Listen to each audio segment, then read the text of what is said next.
nos edifica a nosotros, ¿no? Eso nos edifica a nosotros, nos hace crecer.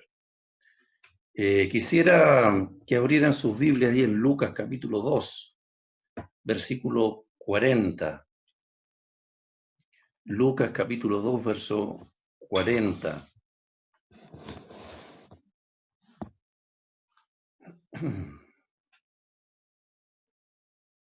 Lucas capítulo 2, verso 40 dice, y el niño crecía y se fortalecía y se llenaba de sabiduría y la gracia de Dios era sobre él.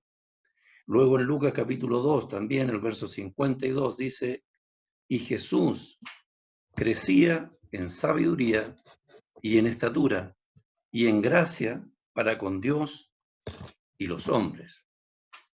Jesús el Hijo de Dios era Dios hombre, y eso nosotros lo hemos escuchado y lo sabemos, Dios hombre, y en su condición de ser humano y como judío, él tendría que ser o cumplir con la ley. Siendo hijo de Dios, él igual, siendo, a verse, al ser humano, tendría que cumplir ahora con la ley que estaba determinada para el pueblo de Dios. Jesús, aún siendo hijo de Dios, no iba a saltar esas etapas de desarrollo, ¿no? Como persona y tampoco como un ciudadano de esta nación judía, de esta nación hebrea. Él iba a cumplir, por lo tanto, con todo lo establecido, ya por Dios en la ley y por el pueblo judío.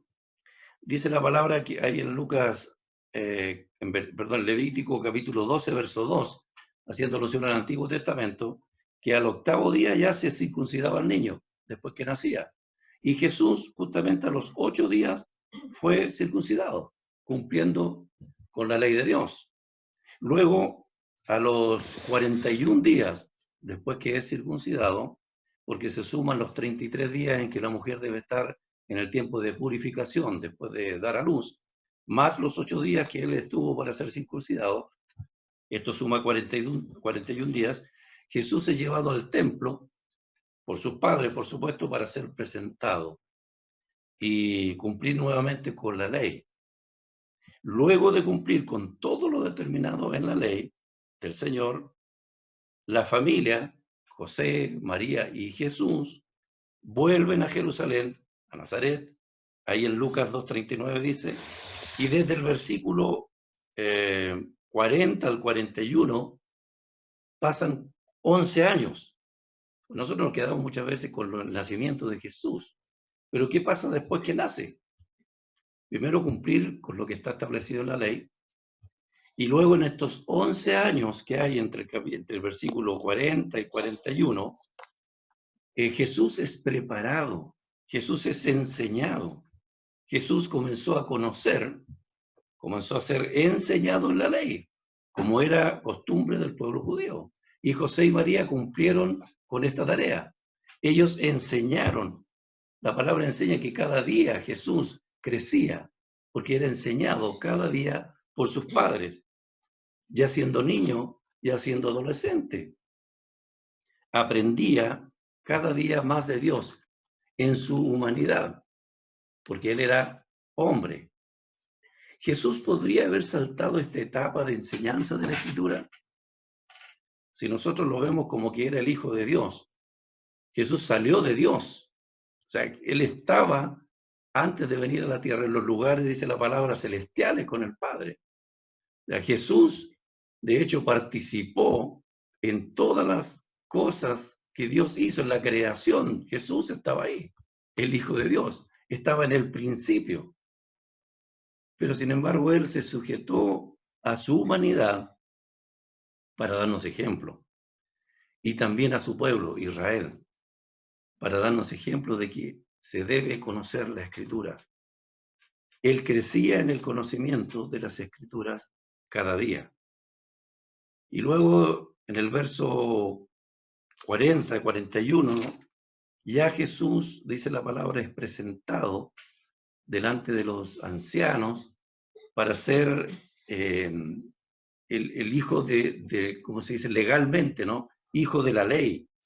A los 12 años, dice la palabra, él ya estaba capacitado para dar prácticamente cátedras a los doctores de la ley, a los ancianos del pueblo, quienes en Lucas 2:47 dice, se maravillaban de su inteligencia y de sus respuestas. Esto es crecer en sabiduría. Esto es el entender las escrituras y saberlas aplicar. O sea, el crecer en sabiduría es esto, ¿no? La sabiduría es saber responder con el conocimiento adquirido en el momento adecuado. Y eso lo hacía Jesús, y lo hacía muy bien. Porque él, dice la palabra, se llenaba de sabiduría, creciendo cada día. A los 12 años, entonces, como decía, este jovencito judío ya llegaba a ser un bar mitzvah, ¿no? que es en el hebreo, el bar mitzvah es el hijo de la ley. Y en ese momento estos jovencitos a los 12 años ya tomaban, asumían privilegios, pero también responsabilidades que correspondían a un miembro de una comunidad judía. Y ellos tenían muchas reglas y muchas leyes, pero estos chicos a los 12 años ya cumplían con todo eso. En el verso 51, la palabra nos muestra a un jovencito como ejemplo para nosotros y para nuestros hijos, ¿no?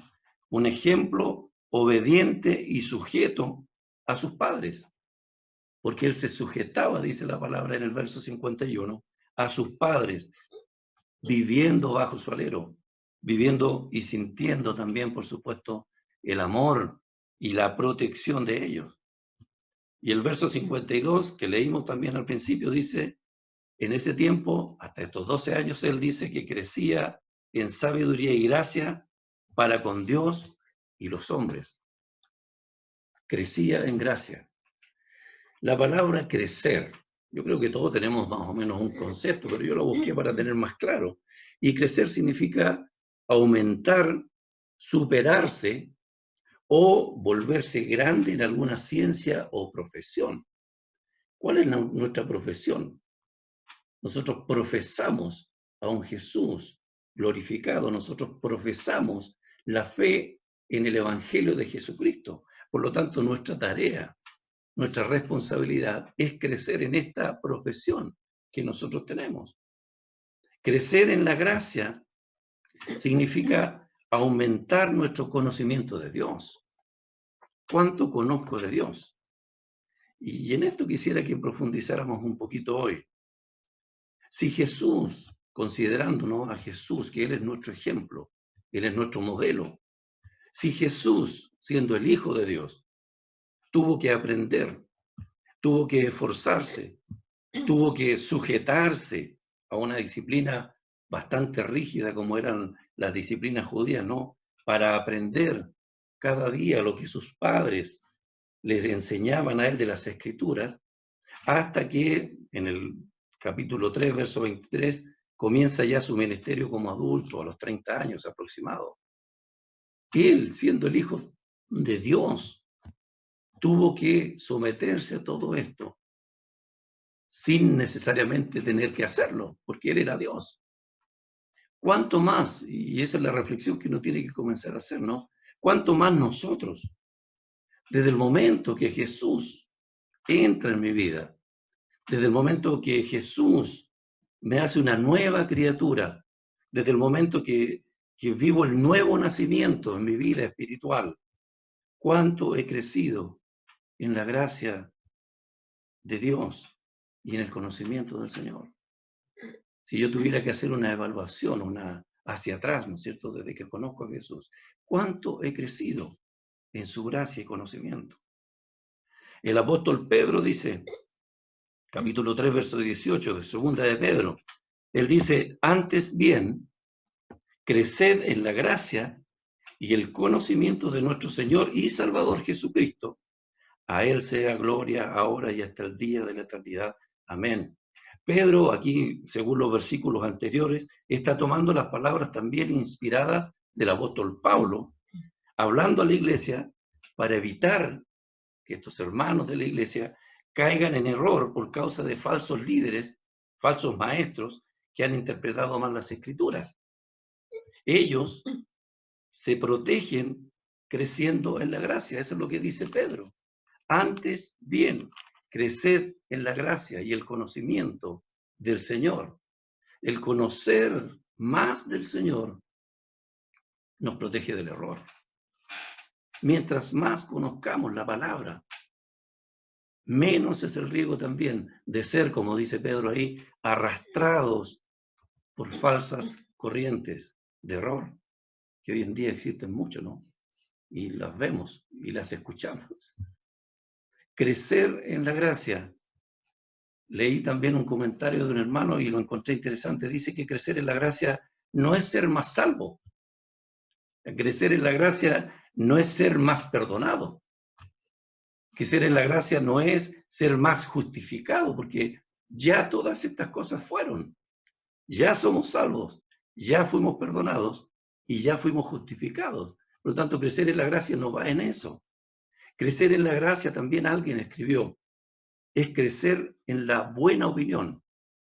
O sea, la gracia como significado también es como la buena opinión que Dios tiene de mí y también que tienen los demás de mi persona. Y Jesús crecía en sabiduría y en estatura y en gracia para con Dios y con los hombres. Eso dice Lucas 2:52. O sea, Dios se agradaba de su Hijo cada día más.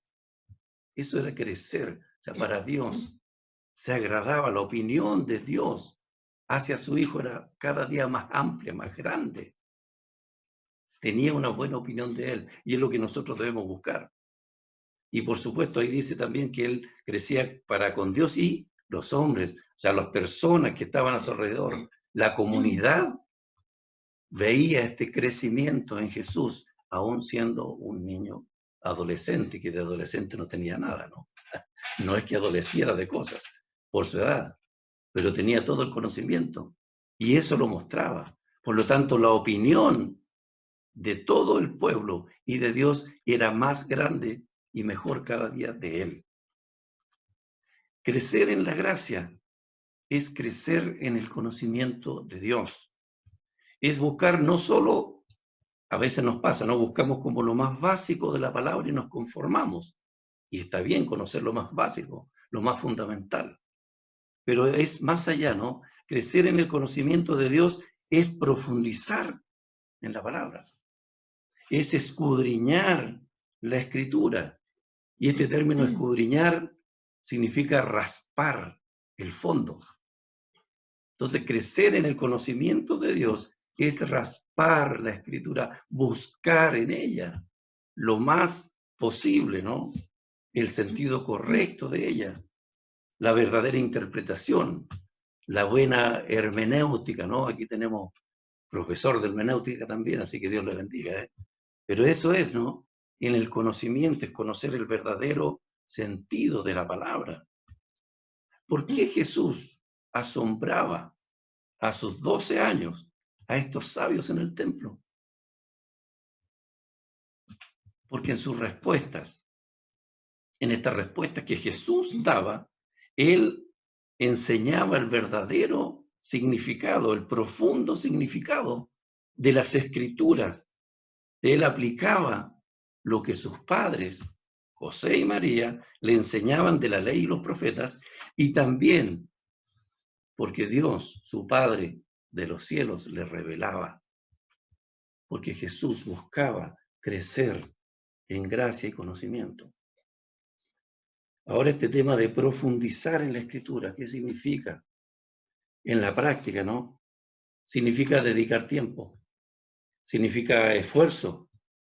El profundizar en la escritura es apasionarse por la palabra, apasionarse por ella, es amarla, porque en ella, en la escritura, yo encuentro a aquel que me amó primero. Es buscar crecer en la buena opinión que Dios tenga de mí. ¿Lo haces? ¿Lo estás haciendo? ¿Estás buscando que Dios tenga una buena, mejor opinión de ti cada día, de mí cada día? Hay un resultado también, por supuesto, en profundizar en la escritura, en crecer en el conocimiento.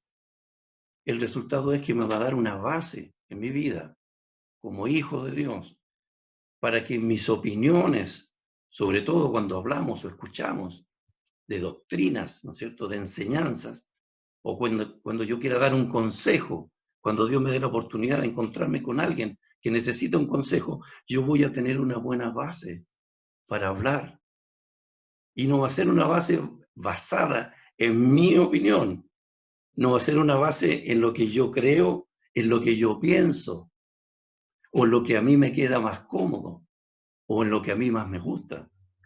La base que yo voy a tener va a ser en la escritura que no miente, la escritura que no hierra, la escritura que no se equivoca. Si estoy sujeto a la palabra y la conozco, la palabra nunca se va a equivocar. Profundizar en la escritura me hace crecer para ser de bendición a otros, para ser de bendición a otros, a mis hermanos en la fe y también a aquellos que necesitan conocer la fe. Conocer a Dios, crecer en la gracia es también conocer muy bien la escritura. Y esta es una opinión muy personal, ¿no? El yo es como yo buscar en la palabra qué me dice Dios a mí. Los devocionales, hay libros devocionales que son muy hermosos. Y yo, todo mi respeto por los hermanos que escriben devocionales. De hecho, en el WhatsApp, ¿cierto? Recibimos devocionales que envían y son de mucha bendición, y eso es verdad. De hecho, nos ayudan, nos motivan. El devocional nos inspira, ¿no? Son de bendición. Pero si nosotros lo vemos de otra perspectiva, ya yo quiero hablar en el buen sentido, un devocional es una tarea hecha. ¿Por qué? Porque ya vienen listos. O sea, lo que Dios le habló a este hermano, a esta persona, él con amor lo hace, lo escribe y lo entrega. Y bien, porque incluso nos sirven hasta como temas de estudio. Son muy buenos, por supuesto. Pero yo hablo de mi devocional personal, ¿no? Cuando yo busco de Dios, ¿cómo tengo que hacerlo? Mi devocional personal es Dios, a través de su Espíritu, hablando a través de su palabra a mi vida. Esa es como la relación directa, ¿no? En mi personal, en mi devocional diario. Si tiene un devocional escrito, bien, pero primero, antes de leer el comentario que el Señor dio luz a este hermano o a esta persona, lee el versículo tú. Toma una libreta, escribe qué es lo que Dios te habló a ti en ese texto.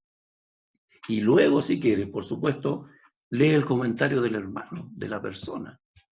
Va a ser de más edificación todavía, porque yo estoy buscando que Dios me hable a mí primero. Y esa es una de las buenas maneras, ¿no?, de entrar en una comunión con Dios, para que Él nos revele a nosotros. Dios te puede revelar a ti como me revela a mí. Y eso nos hace crecer. Y nos hace tener una buena base, como les decía al principio. Porque Dios te habló a ti primero. Otra pregunta. ¿Tomaste la Biblia hoy? ¿Qué te habló Dios? ¿Lo aplicas a tu vida? ¿Lo llevas a la práctica? Crecer en la gracia es saber quién es Dios. No solamente conocer a Dios, sino saber quién es Dios. Y entender, por ejemplo, y yo quiero hablar en el buen sentido también, en el amor del Señor quiero decir las cosas, ¿no? Entender que Dios, por ejemplo, no es, como muchos nombran, el hombre de arriba. Dios para mí no es el jefe. Para mí Dios no es el anciano de barba blanca que muchos también consideran. Dios no es el socio, o en inglés el partner. Yo lo digo de buena manera, busqué estos términos porque me interesó. Nosotros quizás no es que de mala manera, sino con el buen sentido, a veces lo usamos como para determinar que Dios tiene cierta jerarquía. Pero estos términos que se usan, porque también yo escucho a mis compañeros de trabajo y mencionan a Dios como el jefe, el socio, etc. Nosotros a veces usamos quizás estos términos referentes a Dios, pero son términos tan humanos. Son términos que al final caemos en colocar a Dios a nuestra altura. Porque el jefe, por más jefe que sea, sigue siendo un humano. Y aunque tenga el sillón más grande en la oficina, sigue siendo un ser humano. Yo busqué esta palabra, como le digo, socio o partner en inglés. Y esto significa compañero o pareja, sea el cónyuge, el conviviente, un socio, un compañero de baile o de un partido de tenis, o alguien que practica un juego con otro. Eso es un partner. O también, cuando habla de partner en lo laboral o en lo empresarial, se refiere a partners que son propietarios de una entidad, de una empresa. Son socios, accionistas, ambos. Son personas que tienen negocios unos con otros. Entonces yo me preguntaba, por eso les digo en el buen sentido, yo sé que la gente busca esto como mirando a Dios más arriba, pero en el buen sentido nosotros somos socios de Dios. No somos socios de Dios. Somos compañeros de juego de Él. ¿O somos accionistas de su reino? Yo creo que eso es agrandarse mucho, ¿no? No somos socios, menos accionistas. Él es el dueño. Él es el Señor de todo. Él es el creador.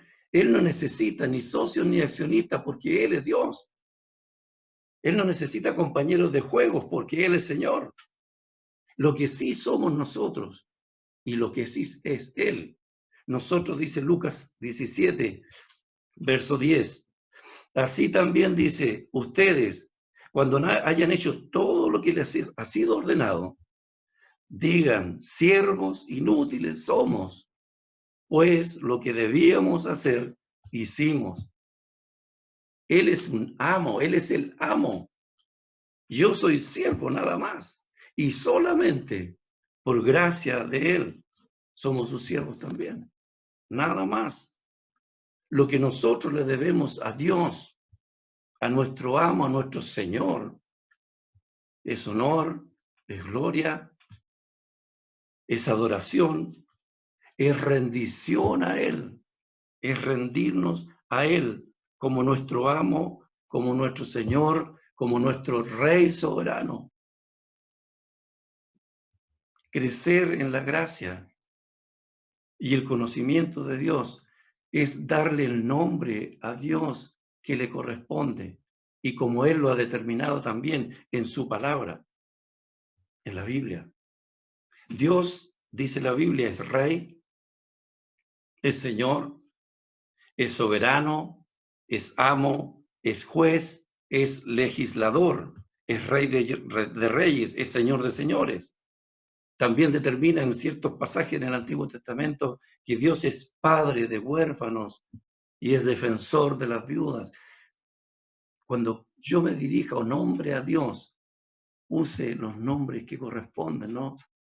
Porque nosotros no podemos compararnos a Dios. Dios es Dios.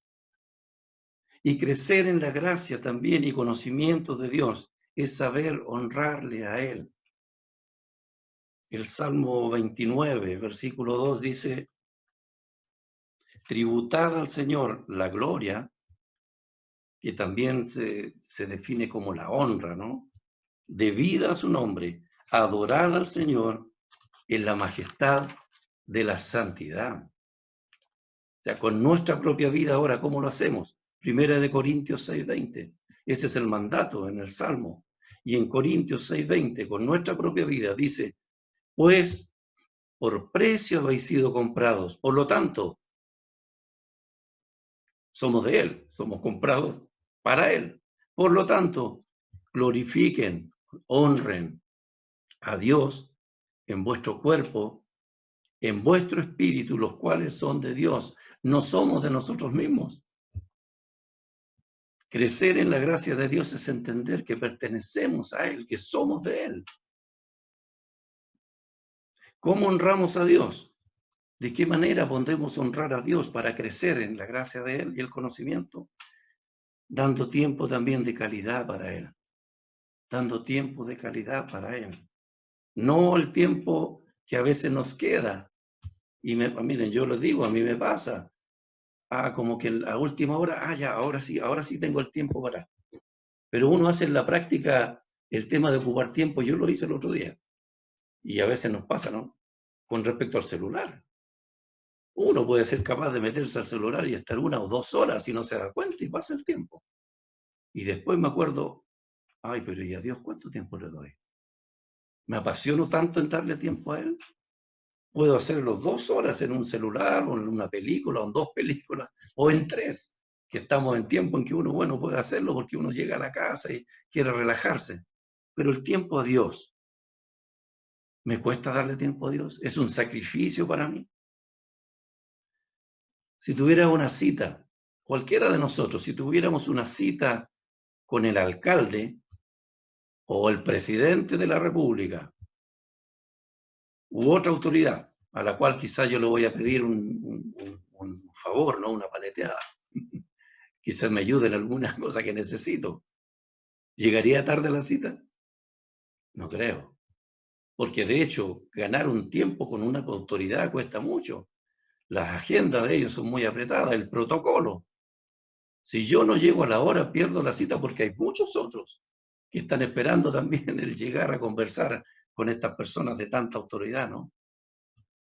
Si yo saco una hora con el doctor y no llego a la hora, la pierdo. Pero yo me urjo porque tengo que llegar al médico, porque es mi cuerpo, es mi salud. ¿Qué tan importante para cada uno de nosotros? Yo lo veo por mí primero. ¿Qué tan importante para mí es estar en la presencia de Dios? ¿Qué tan importante para mí que realmente busco esto? ¿Me esmero? ¿Me esfuerzo por buscar la presencia de Dios? El Salmo 15, si no me equivoco, dice, ¿quién habitará en tu tabernáculo? Y comienza a dar algunos requisitos. Quizá ni siquiera cumplo los requisitos, pero quiero estar en la presencia de Dios. ¿Qué tan importante para mí, para ti, es estar en la presencia del Señor? ¿Quién realmente se beneficia? ¿Quién realmente se beneficia? Soy yo. Yo al estar en la presencia de Dios. A Dios, por supuesto, como Padre, le agrada que sus hijos le busquen, pero el que recibe mayor beneficio de estar delante de Él, soy yo, mi propia persona. La palabra dice que Dios no desprecia el corazón contrito y humillado. A veces también, bueno, meditando uno dice, uno piensa como que Dios fuera el dueño de un almacén, y hasta hay canciones por ahí, ¿no? Como que fuera el dueño de un almacén y que está detrás del mesón esperando que nosotros lleguemos ahí para comprar. Como que Él tiene todo el tiempo del mundo para esperarme ahí detrás del mesón y atenderme. Eso no es buscar a Dios. Dios no es el dueño de ese almacén. Dios es dueño de todo y es dueño de mi propia vida. Aquel que glorifica a Dios debe hacerlo con todo su ser, con todo su cuerpo y con todo su espíritu, y buscarle también en esa condición. Así lo dice Corintios 6:20. Busco a Dios, estoy buscando de Él. Y Jesús, dice la palabra, crecía en sabiduría y en estatura y en gracia para con Dios y los hombres. Jesús cumplió su tarea. Ya Él no necesita crecer más, Él ya lo hizo. Y agradó al Padre. Tuvo la buena opinión del Padre. Yo sí necesito crecer. Y quisiera que pusieran su nombre en este versículo en 2 de Pedro 3:18, cuando dice, antes bien creced en la gracia. Antes, y yo coloco mi nombre, Ardis, crece en la gracia y conocimiento de nuestro Señor y Salvador Jesucristo. A Él sea la gloria, ahora y hasta el día de la eternidad. Amén. Y que la buena opinión de Dios sobre mi vida, que su gracia pueda crecer en mí. les invito a tener un momento de oración.